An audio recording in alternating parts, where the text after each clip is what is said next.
Hey guys, breaking news, inkuru nziza ku bareyo, aho buri mureyo wese ari azamure amaboko akomeye amashyi yahu. Breaking news nuko ikipe y'abagore ya Rayon Sport yaje nayo kuba yakwinjira mu matsinda. Ubu ngubu tuvugana yamaje kuba yagera mu matsinda ubwo yatsindaga ikipe ibitego 4-3 ubwo bateraga penalty, Rayon Sport ikinjiza penalty 4-3. Ubu ngubu ikipe y'abagore nayo yaje kuba yagera mu matsinda ubwo byaherukaga gukorwa n'ikipe yo mu Rwanda ari iyo Rayon Sport. Nizo kipe Rayon Sport y'abagabo yaje kuba yakwinjira mu matsinda ubwo nayo yinjiraga mu matsinda rwose imeze neza, ihagaze neza, iyobowe na ba Muvunyi, yaje kuba yajya mu matsinda. Uyu nguyu Shema Ngoga Fabrice akimara kubona yuko Rayon Sport y'abagore yikubise mu matsinda, igeze mu matsinda, yahise yemera Rayon Sport miliyoni 5.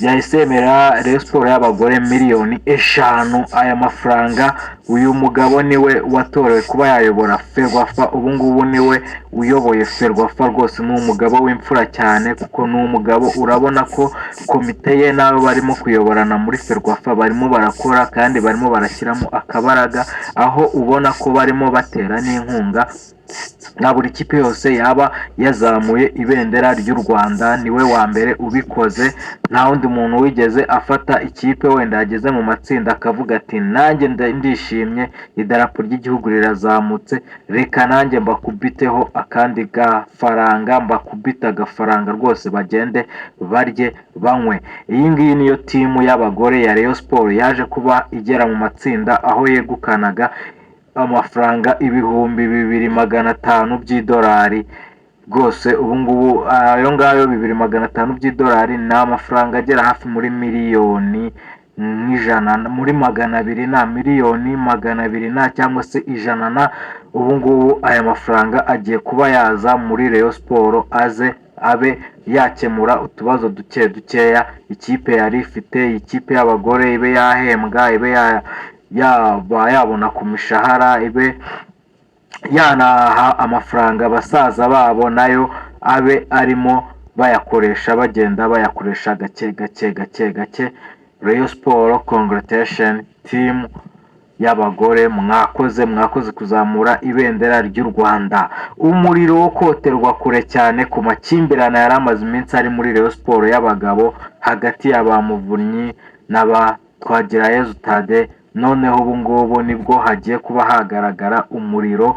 Ubu ngubu nibwo ugiye kuba wagaragara kubera amafaranga iyi kipe y'abagore yazanye, n'andi mafaranga 100,000 by'idolari FIFA igiye kuba yaha Rayon Sport. Izo noneho zigiye kuba impamvu za nyazo zo kuba iyi kipe ya Rayon Sport yatangira kubamo akavuyo, kuko aya mafaranga noneho bari buyicaniremo. Bari bamaze iminsi barwanira umushinga w'akanyenyeri, ariko noneho urabona yuko aya mafaranga yabaye menshi, ikipe bigiye kuba yabamo akavuyo. Nyuma yo gutsinda Kiyovu Sport ibitego 2-0, Rayon Sport ubu ngubu twitege intambara z'ano mafaranga. Hari uwitwa Faustin Simbigarukaho yahise aza aravuga ati boss Shema Fabrice na komite ye ya Ferwafa bahaye Rayon Sport y'abagore agahimbaza musyi ka miliyoni 5. Perezida n'uyu warutegerejwe.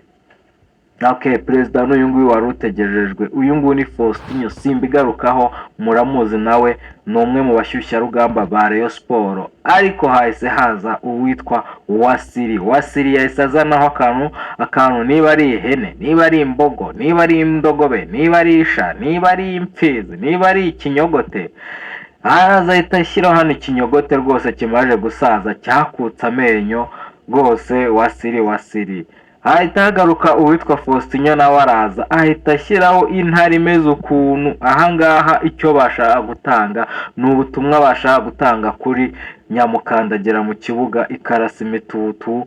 Niyo rwose bashaka kuha ubutumwa, babibwira ati intare ishaje, umusatsi wabaye rende.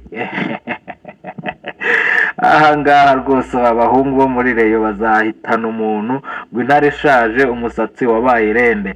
Umuriro wo kotera kure kuri uno mutoza wa Rayon Sport wa APR. Uyu ni umutoza wa APR wamaze kuba yasezererwa muri Sekafa Kagame Cup. Uyu mutoza rwose umeze nk'aho ari ku muryango arimo yirukanwa.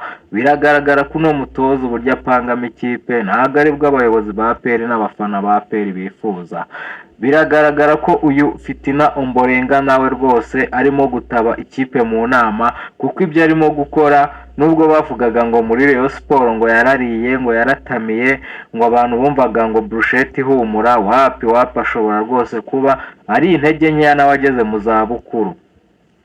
Hari undi muntu waje wo muri Rayon Sport araza arivugira ati ese muri Tanzania ho byagenze bite?